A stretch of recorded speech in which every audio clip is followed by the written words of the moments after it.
My name is Gerald Cartwright. I go by the name of Jerry, and my rate is Radioman Master Chief, qualified in submarines. But at one time, we were getting ready to, right at the end of our Westpac tour, we were in Yokosuka, Japan, and the Razorback was alongside. She was getting ready to head home. She had preceded us by about a month. So she was getting ready to head home, and she was short on radiomen. I was a first-class radioman at the time, and we had about 9 radiomen on board.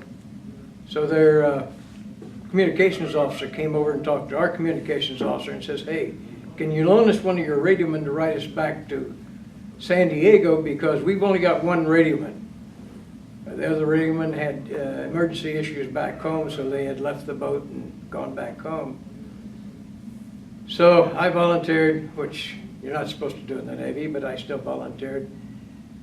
And went on board the Razorback, and we did 12 hours on, 12 hours off for our transit from Yokosuka, Japan, back to San Diego. Razorback was kind of a short trip, but it was enjoyable. Like I said, we were on watch for 12. I was on watch for 12 hours, and I was relieved by this other radioman. He was on for 12 hours. So we kind of missed on the regular meal hours. And one night I'd come off watch, and I was kind of hungry. So I dropped down into our cool box. It was kind of open, it was down below the decks. Dropped down there, and all I saw that really interested me was some dried beef, some chipped beef.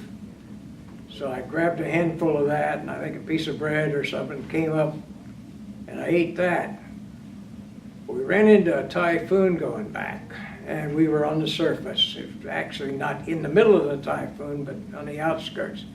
So the boat was kind of doing some rolling, whipping back and forth. All that salt and that chipped beef made me sick. It's the only time in my life I ever got seasick. But like I say, it was a short tour on there. And once we got back, I, of course, reunited with my family. And when the Spinnax came back into port, I volunteered to go over and stand duty so that the guys that just came back could get the time off. So that was I spent 3 months on the Razorback. From the USS Spinnax, I went back to NAVCOM State San Diego.